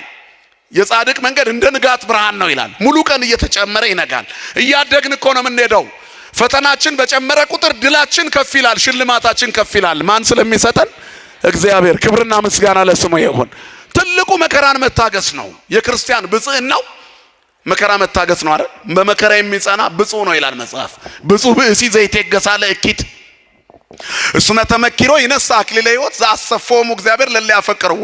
እግዚአብሔር ለሚወዱት ተስፋ ከተፈተነ በኋላ ድል ሲያደርግ ድል ለነሳው ከተሰወረ መና ሰጠዋለሁ ያለ አምላክ ያዘጋጀውን አክሊል ይወርሳል። የታገሰ ይሸለማል፣ የታገሰ ያሸንፋል፣ የታገሰ ክብርን ይጎናጸፋል፣ የታገሰ እንባው ይታበሳል፣ የታገሰ ሐዲስ ይሆናል። እንደገና አሮጌውን ተፈጥሮ አራግፎ ሐዘን ትካዜን አስወግዶ የደከመ ጉልበትን በፍቅር አድሶ እንደገና ማቆም የሚችል ታማኝ አባት አለን። ክብርና ምስጋና ለስሙ ይሁን።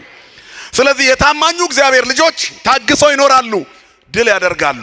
የእግዚአብሔር ልጆች የመሆን ምልክቱ ይሄ ነው። ከእግዚአብሔር ጋር መዋል ነው ባለ ድል የሚያደርገው። ጠብቁት እግዚአብሔርን።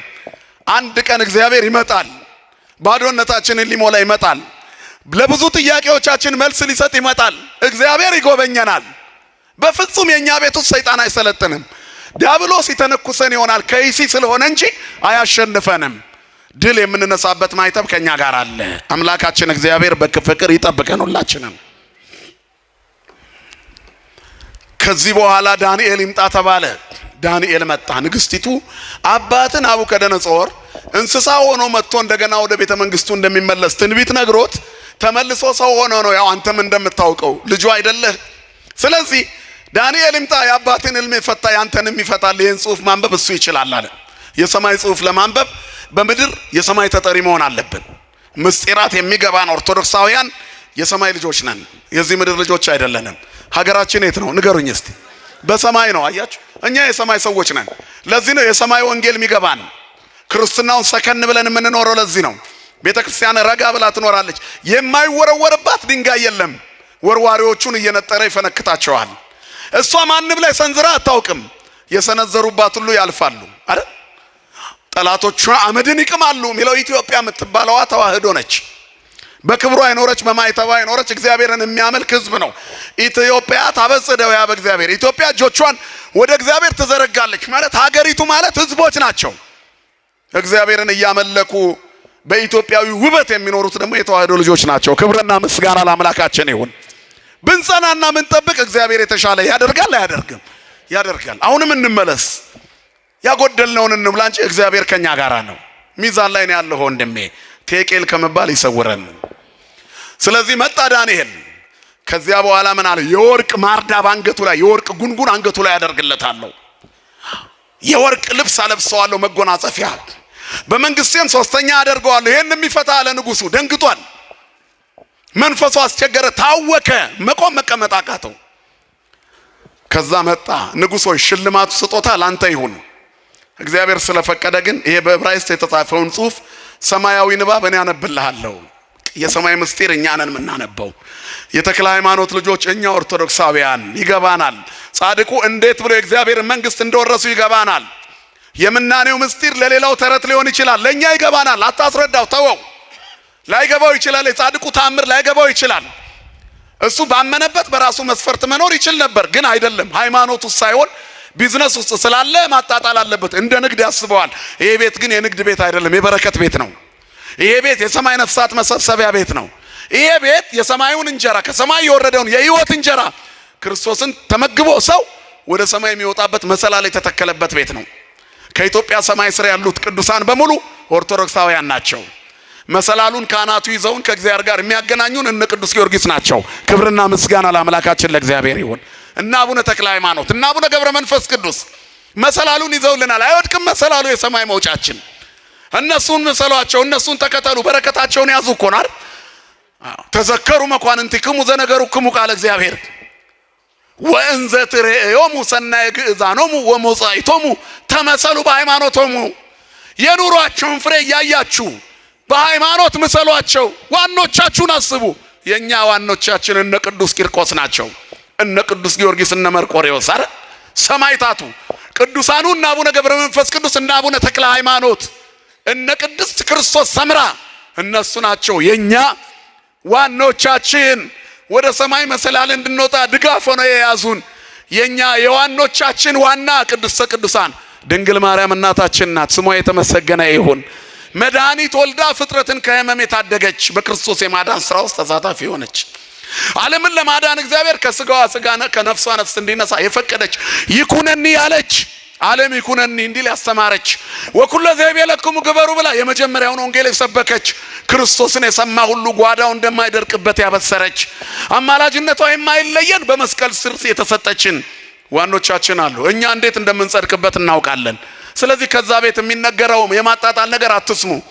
ቀምሳችሁ ይዩት። የደብረ ሊባኖስን ጸበሌ ተክልዬና አንዱን ብርጭቆ ጠጡት። ከጥቅስ ከምዕራፍና ቁጥር በላይ ነው። ዛሬ ኩላሊት ለማስቀየር ዶላር አይበቃም አይደል? የቅዱስ ጊዮርጊስ አንድ ኩባያ ጸበል ግን ፌለሪቲውን ዜሮ ያደርገዋል አይደል? ወድቀሃል የተባልክ ትነሳለህ፣ ትሞታለህ የተባልክ ሕይወት ታገኛለህ። በሚሊየን በቢሊየን የማይጠበቅ በረከት እዚህ ቤት አለ። ማን ይመስገን? ክብርና ምስጋና ለአምላካችን ይሁን። ጣዕሙ ወታዕምሩ ከመሄድ እግዚአብሔር ቸር እንደሆነ ቀምሳችሁ ይዩ፣ ቸርነቱን ይዩ። ዋኖቻችሁ ቅዱሳንን አስቧቸው። እነሱም ማሰብ የበረከት ባለቤት ነው። ስለዚህ የምስጢር ጓዳ ናት ቤተክርስቲያን። ያልገባን ካለ እዚህ ነው የሚብራራው። ጃንደረባው ኢትዮጵያዊ ባኮስ ኦርቶዶክሳዊ ነው። መጥቶ ታቦተ ጽዮን ጋር ነው የሰገደው። በሌላ በር አልገባም። በመስኮት የመጡትን ተዋቸው እንጂ በአጥር የገቡትን ተዋቸው። በዋናው በር ነው የገባው። ጃንደረባው መጽሐፍ ቅዱስ ውስጥ አለ፣ እኛ መጽሐፍ ቅዱስ ውስጥ አለን። ወንድሜ አንቺ መጽሐፍ ቅዱስ ውስጥ አለሽ። ለኦርቶዶክሳዊነት መንፈሳዊ እውነተኛነት፣ ለሃይማኖቷ ትክክለኛነት መጽሐፍ ቅዱስ ነው ራሱ ማስረጃው። ባኮስ ኢትዮጵያዊ ጻድቅ ነው ጃንደረባው። መች እንደመጣ እንዴት እንደመጣ ምን ይዞ እንደመጣ እኛ ቤት አለ። ይዞ የመጣው ቅርስ የመጀመሪያው ያነበበው መጽሐፍ እኛ ቤት አለ። አያችሁ፣ እኛ ቅርሱን ይዘናል። የቅዱሳንን ልብሳቸውን አጽማቸውን ይዘናል። እውር የሚበራበት ለምጻም የሚነጻበት የሰማዩን መሰላል እንቅ አድርገው የሚይዙልን ድንግል ማርያምን ሳሊለነ ቅድስት ብለው እኛ እንድንወጣ እንዳይወድቅ የያዙልን እግዚአብሔር ከመሰላሉ በላይ አለ አይደል? ህልሞቻችን በሙሉ ሰማይ የሚያደርሱን ናቸው። ክርስቲያን አይቃዥም፣ አይታወክም፣ አይረበሽም። ሳሊለነ ቅድስት ብሎ የሚውል ቀኑን አይወዣብርም፣ አይረበሽም፣ አይታወክም። ማታ ወደ መኝታው ሲገባ አምላኬ ሆይ ብሎ ተማጽኖ የሚተኛ በሰላም ያድራል። ዘይሃድር በረድኤተ ልዑል ወይነብር ውስተ ጽላሎቱ ለአምላከ ሰማይ። በልዑል መጠጊያ የሚኖር ሁሉን በሚችል አምላክ ጥላ ስር ያድራል። ክንዱን ተንተርሰሽ ትተኛለሽ፣ አንዳች አይረብሽሽም። ችግሮች ቢመጡ እንኳን አማትበሽ ተመለሰሽ ትተኛለሽ። መድኃኔ ዓለም እጃችን ላይ ያስቀመጣት ይቺ በቀላሉ እንዲህ የምንላት ብዙ መንገዶቻችንን ብርሃናማ ታደርጋለች። አያችሁ፣ ይቺ በቂ ናት። ማንን ነው የምትጠራው ስትደነግጥ? የእግዚአብሔርን ስም አይደል? ይሄ ሚዛን ነው በራሱ የምንታመንበትን አምላክ መስቀሉን ነው የምንይዘው። ክህደከ ሰይጣን ነው የሚለው ክርስቲያን አይደል? በቃ ሰይጣን እኛ ጋር ድል ፈንታ የለውም። መድኃኔዓለም በቤታችን ይንገስልን። ስለዚህ የሰማይ ምስጢር ይገባናል። የሰማዩን ደብዳቤ ማንበብ ጀመረ። አባት ናቡከደነጾር 7 ዓመት ሙሉ ቅጠል እየበላ የኖረበት ምክንያት በእግዚአብሔር ላይ በትዕቢት ስለተነሳ ነው። ንስሐ ገብቶ ሲመለስ እግዚአብሔር ክብሩን ሰጠው። አንተ ግን ሰውነትህን የጠበቃትን ሰውነትህ በእጁ ላይ ያለችውን እግዚአብሔርን ንቀህ ንዋያተ ቅድሳቱን ወይን መጠጫ አደረከው። ለሰማይ መስዋዕት የተዘጋጀው ንዋያተ ቅድሳት ጽዋውን ዕቁባቶች እየጨፈሩ ጠጡበት። ጣዖት አመለኩ። ከእንጨትና ከብር ከድንጋይና ከብረት የተሰሩትን እያመለኩ ንዋያተ ቅድሳቱ ላይ ተሳለቁ። እግዚአብሔር በዚህ አዘነ። ጽሕፈቱ ማኔ፣ ቴቄል፣ ፋሬስ ነው። 3 ናቸው። ማኔ ማለት እግዚአብሔር መንግስትህን ነጠቀ፣ ሳትሾም ተሻርክ፣ ሳትቀመጥ ተነሳህ፣ ሳትቆም ወደቅክ ማለት ነው። መንግስት ተለወጠ። ቴቄል ማለት ተመዘንክ፣ ስልጣን ሰጥቶ ነበር፣ ክብር ሰጥቶ ነበር፣ ቀለህ ተገኘህ። ፋሬስ ማለት ለፋርስና ለሜዶን ተላልፎ መንግስት ተሰጠ። ይህን እንደሰማ ብልጣሶር የወርቅ ማርዳ ባንገቱ ላይ ያደረገለት ለዳንኤል። በዚያው ዕለት ማታ የከለዳውያን ንጉስ ዳሪዮስ ነገሰ። የባቢሎን ንጉስ ብልጣሶር ተገደለ። እግዚአብሔር ላይ የተሳለቀ ጥቅም የለው። ምን ቢያምርበት አያስቀናም። ኢትቅና ላይ ለኩያን ወይ ትቅና ላይ ለገበርታ አመጻ፣ በክፎች ላይ አትቅና፣ አመጻን በሚያደርጉ ላይ አትቅና ይላል መጽሐፍ። እስመ ከመሳይር ፍጡነ ይብሱ ወበከመ አመልማል ሐምሎ ፍጡነ ይወድቁ ነው። ተወከል በእግዚአብሔር ወግበር ሰናይ። እንደ ምድረ በዳ አመልማል ይረግፋሉ፣ እንደ ሳር ፈጥነው ይደርቃሉ። በእግዚአብሔር ታመን፣ መልካም ነገርን አድርግ እንጂ በክፎች አትቅና። በአመጽና በግፍ ስራ የረከሱ ሰዎች አምረው ተውበው ውሸት ከውስጣቸው ቅድም እንዳልኩት ነው። ከዲያብሎስ ጋር ነው የሚኖሩት። እርቃናቸውን ነው የሚመላለሱት። ክብራቸውን ያጡ ናቸው። ሰው ከሰይጣን ጋር ዘመድ ሆኖ እንዳማረበት አይኖርም። የሚል ከሰከስበት ቦታ አለው። ከእግዚአብሔር ጋር ከሆነ በመቅደሱ በውበት፣ በቤታችን በውበት፣ በመንገድ ላይ በሞገስ እንኖራለን። ማን ስላለ ከኛ ጋር? እግዚአብሔር ሜዳ ላይ አይጥልም፣ ህዝቦቹን ይጠብቃል። ይዲቅ ዘያቅበከ የሚጠብቅህ አይተኛም፣ ዘወትር ይጠብቃል። በፍጹም ልብ በእግዚአብሔር ታመን፣ በመንገድ ሁሉ እሱን ወቅ፣ እሱም ጎዳናህን ያቀናልሃል፣ ጎዳናሽን ያቀናልሻል። በመንገድሽ ላይ ሁሉ የሚመራ እግዚአብሔር። ኢሳይያስ 18:11 ላይም እግዚአብሔር ሁሉ ጊዜ ይመራሃል ይላል። ነፍስህን ከመልካም ነገሮች ያጠግባል፣ አጥንቶችህን ያጸናቸዋል፣ እንዳይብረከረኩ መቆም እንዳይሳናቸው፣ እንደ ብልጣሶር የወገብ ጅማቶች እንዳይፈቱ ያጠናቸዋል። አንተም እንደሚጠጣ ገነት ውሃዎቹ እንደማያቋርጥ ፈሳሽ ትሆናለህ። ገነት በአራቱ አፍላጋት ጠጥታ ለምልማ ፍሬ ትሰጣለች። አንተም ለሌሎች የምትተርፍ ትሆናለህ እኮ ነው። አንቺም ለሌሎች ትተርፊያለሽ። ክርስቲያኖች ለሌላ ይተርፋሉ ክርስትናውን ሲኖሩበት። ስለዚህ ከተከለከልነው የተሰጠን ይበዛል፣ ካጣነው የያዝነው ይበዛል። በረከታችሁን ቁጠሩ ምእመናን፣ ካለበለዛ ተመዝነን ወድቀን እንቀራለን። ለክርስትናው ምቾት እንደዚህ ዘመን የተሳካ የለም። በፈተና ጥንካሬ ደግሞ በየቀኑ እንደዚህ ትውልድ የሚፈተን ላይኖር ይችላል። ምክንያቱም ባለማይተብ በዝቷል። በዚህ ዘመን እግዚአብሔር ብዙ ሰራዊት አለው። እግዚአብሔር በጥቂቱ ደስ የሚለው አምላክ ነው። አሁን ግን ብዙ ሰራዊት አለው። ያ ሰራዊት ጥርት ያለ እንዲሆን ጌዲዮን መርጦ እንደ ውሻ ሚልሱትን አሳዶ የፈሩትን ተመለሱ ብሎ አክብረው በእጃቸው ኩልል ያለው መርጠው እንደሚጠጡት የተመረጠን ለመሆን ያብቃን። ስለዚህ የመማረር ጊዜ አይደለም፣ የማመስገን ጊዜ ነው። የስንፍና ጊዜ አይደለም፣ ደግሞ የመማፀን ጊዜ ነው። ያኔ እግዚአብሔር በክብር ይሰጠናል። ቴቄል ነው፣ ተመዘንክም። የተሰጠን ጸጋ አለ እንድጠቀምበት። ሳምንቱ የመልክሊት ሳምንት የአገልጋይነት ሳምንት ነው። የተሰጣችሁን ጸጋ አገልግሉበት። ምንድነው የሚጠበቀው? አሁን ቅዱስ ጊዮርጊስ መተናል። ታቦቱ ከኛ ምን ይፈልጋል? መቅደሱ ይታደሳል። ከዚህ ከተቀደሰው ወደ 100 ዓመት ገደማ ከኖረበት መቅደስ ወጥቷል። ለምን? እኛ እንድናድሰው። የተባረኩ እጆች ይሄን መቅደስ ትላንት ሰርተውታል አይደል? ዛሬ ደግሞ አንቺ እንድታድሽ ይፈቀደልሽ። ምን ኖሮኝ አትበይ። እንደመበለቷ 2 ፍራንክ ስጪ። እነሱ ጥግ ላይ ይቆሙና በወርቅ ቀለም ያጽፉልሻል። እግዚአብሔር የተመሰገነ ይሁን። የልባችንን ጥራት የሚፈልግ አምላክ እንድንሰራ ፈልጓል። የታቦት ስራ አለብን። የምን ስራ አለብን? ያመናችሁ ነገሩ የምን ስራ አለብን? በቃ መቅደሱን እያደሱ ነው የቤተ መቅደሱ ሰዎች። ስለዚህ የሚታደሰው መቅደስ እኛ ነን። መቅደስ ማለት ሰው ነው። ይሄን ስንሰራ እኛ እንሰራለን። እግዚአብሔር እሱን ስንሰራ እሱ የኛን ምን አደርጋል? ይሰራልናል። ታማኝ አባት ነው እግዚአብሔር። ወዳጅ ነው፣ ታማኝ ወዳጅ። እግዚአብሔር ታማኝ ነው። እንደ እግዚአብሔር ታማኝ የለም። ስሙ የተመሰገነ ይሁን። ስለዚህ አሁን ለመቅደሱ ጊዜ ተሰጥቶናል። አሁን ስመጣ ወጣቶቹ መቅደስ እኮ እየሰራን ነው፣ ታቦቱን አውጥተነዋል አሉ። እውነት ነው አይደል አባታችን? ታቦቱ ሕግ ወጥቷል፣ እኛ እንድናድሰው የተባረኩ ነገስታት አድሰው የሰሩት መቅደስ፣ እኛ ደግሞ የነዛን ነገስታት እጅ በረከት ሊሰጠን ይኸው አብሮን ቆሟል። ማን ይመስገን? ክብርና ምስጋና ለስሙ ይሁን። እኔ እንዳው ለመቅደሱ ጠራኝ፣ እኔን ኃጢአተኛው ለመቅደሱ ጠራኝ። ለካ እጅህ ንጹህ ስለሆነ ነው። አንተ ና መቅደሴን ስራ ተብለሃል። ዳዊትን የሚያህል ንጉሥ የለም፣ ከዳዊት አንበልጥም እኛ። ቅዱስ ነው፣ እጅህ ንጹህ አይደለም አሰራልኝም አለው እግዚአብሔር። አየህ፣ ተጠርተሽ መተሽ እዚህም እግዚአብሔር ካልፈለገሽ ሳሰቂ ትሄጃለሽ። እጅሽ ደም አለበት ማለት ነው። እያለ ማሰጥ ከሆነ አንተም አታስታውሰው፣ አስታውስ እንደምንም። ለምን እጄ ስስታም ሆነ? የሆነ ቦታ ላይ ተዘረግፋለህ እኮ በስሜት። ከበር መልስ ካልከፈልኩ ትላለህ እኮ ስትወጣ ልትጸጸት። ለእግዚአብሔር ሰጥቶ የተጸጸተ የለም፣ ሲወጣ ይሞላለታል። እግዚአብሔር የሰጡትን አክስሮ ያውቃል? ንገሩኝ እስቲ። አያውቅም። ክብርና ምስጋና ለስሙ ይሁን። ታማኝ አባት ነው። እየተመዘን ነው፣ ከመቅለል ይሰውረን። ስለዚህ ተመዘናል። መክሊት ተሰጥቷል። አየህ፣ የዚህ ሳምንት ትምህርት ይሄ ነው። ባለ 3 ባለ 1 ባለ 2 አይደል? ባለ 5 ባለ 2 ባለ 1 ይሆናል። እኔና እናንተ ግን አንቅበረው፣ እናውጣው። መበለቷ ባለ 1 መክሊት ነች፣ ግን ከባለ 5ቱ መክሊት የበለጠ ነው እግዚአብሔር የባረካት። ባለጸጎቹማ ከትርፋቸው ሰጡ፣ እሷ ግን ትዳሯን ሁሉ ሰጠች አለ። መቀነቷን ስታራግፍ አየ። 2 ሳንቲሞች ተንከባለው ወደቁ። ሳንቲሙን የሚሰበስቡ ፈሪሳውያን አላዩትም።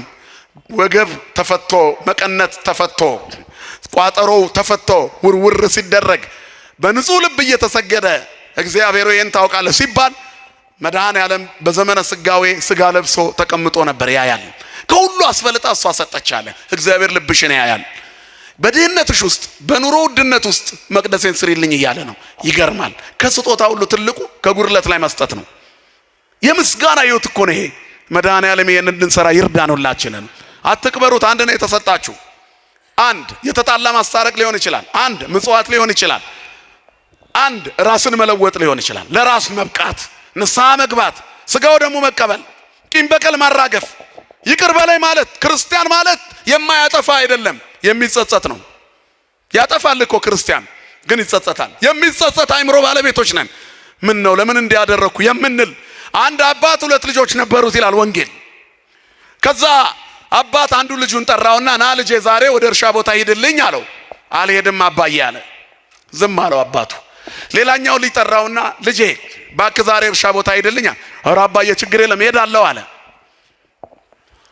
እሄዳለሁ ያለው ቀረ። ጫወታ አታለለው። አልሄድም ያለ ግን ምን አለ? ዋ ምን ነካኝ? አባቴ እኮ ነው፣ የአብራኩ ክፋይ ነኝ። ከጉልበቱ ወጥቼ ሽኮኮ አድርጎ አሳድጎኝ ማሳ ብሄድ ለራሴ ነው። ልጅነቴን ሁሉ በጥሩ ንጽህና ያሳደገኝ አባቴን ለምን እንዲመለስኩለት? አይሄዳለሁ። የአባቴን ትእዛዝማ መፈጸም አለብኝ ብሎ እርሻ ሄደ። ይሄኛው ቀረ። የትኛው ልጅ ሰራ? የሄደው ወይስ የቀረው? እምቢ ብሎ የሄደው። አያችሁ? አንተ የትኛው ነህ? እሺ ብለህ የቀረኸው ነህ ወይስ እምቢ ብለህ የሰራኸው? አያችሁ? እግዚአብሔር ተነጫንጨን እንኳን ለምናደርገው ደከመኝ ብለን እንቅልፍ እያነጫነጨን የምንመጣ ሰዎች አለን እኮ አይደል? እሁድ። ምክንያቱም ዲያብሎስ የእሁዱን እንቅልፍ በጣም ያጣፍጠዋል። ከ7ቱ ቀናት ጣፋጩ የእሁድ ጠዋት እንቅልፍ ነው። እንዴት እንደሚጣፍጥ አይደል? እየተንገዳገድን ምርር ብሎን ስመለስ ተኛለሁ ብለን እንሄዳለን። አስቀድሰን ስንመለስ ና በላስተኛኝ ብትለው እንቅልፉ የለም። ጤነኛ እንቅልፍ አይደለም። መጀመሪያም የመጣው በረከት ላይ ያሳጣህ ነው። ንቅት አይንን ከፍተ ነው የምትውለው ስትመለስ። ደክመዋል እኮ ቆመኔ ዋልከው እኮ አስቀድሰሃል፣ ዘምረሃል፣ አሸብሽበሃል፣ ግን ስትመለስ አልደከመህም። የቤቱን በረከት ስለጠገብክ እንቅልፍ የሚጫንህ ሰይጣን ለቆ ሄዷል። ማን ይመስገን። መክሊትን አትቅበር። የሰንበትን ሌሊት በቤተ መቅደሱና እግዚአብሔር ካንተ ጋር ይሆናል። ነይ መቅደሱ። ስለዚህ እግዚአብሔር ከኛ እጅ የሚፈልገው አለ። ይዞን ሰጥቶን ከኛ የሚጠብቀውን ሲቀበል ሌላ ተጨማሪ ይሰጠናል። ብዙ ከእግዚአብሔር የምንፈልጋቸው ነገሮች አሉ፣ እኛ ግን ረስተናቸዋል። እሱ አይረሳቸውም። ስለዚህ ለእግዚአብሔር እንሰጥኛ። መጀመሪያ በጊዜው ከፍ እንዲያደርጋችሁ ከኃይለኛው ከእግዚአብሔር እጅ በታች ራሳችሁን አዋርዱ። እሱ ስለናንተ ያስባል። እሱ ለናንተ ለቤትህ፣ ለልጆችህ፣ ለትዳርህ፣ ለኑሮ እግዚአብሔር ያስባል። ነገ ምን ይሆናል አትበል። ዛሬ የሱ ከሆንክ ነገ አይጥልም። ታማኝ ነው እግዚአብሔር። አይጥልም፣ እግዚአብሔር አይጥልም። እመኑኝ። አሁን ነገን የፈራን ሰዎች ብዙ አለን እዚህ ውስጥ። የኛ ነገ መድኃኔዓለም ነው። አያችሁ ለኛ ነጋችን ዛሬ ቅዱስ ጊዮርጊስ ዋስ ይሆነናል። ደጁ ቁጭ ብለህ ያንተን ነገ ሊያጨልም አያደርገውም። ሰማዕቱ ቅዱስ ጊዮርጊስ በፈረሱ ይደርስልሃል። የቅዱስ ጊዮርጊስ አምላክ ይድረስልን። ተመዝነን ከመቅለል ይሰውረን። በበረከት ከፍ ያደርገን። ባለመክሊቶች ያደርገን። የሰማዕቱ በረከት አይለየን። ንስሐ ገብተን ሥጋው ደሙ ተቀብለን የመንግስቱ ዜጎች ለመሆን ያብቃን። የእግዚአብሔር ቸርነት፣ የድንግል ማርያም አማላጅነት፣ የሰማዕቱ የቅዱስ ጊዮርጊስ አማላጅነት፣ የቅዱሳን መላእክት ጥበቃ፣ የአበው ጸሎትና ምልጃ አይለየን።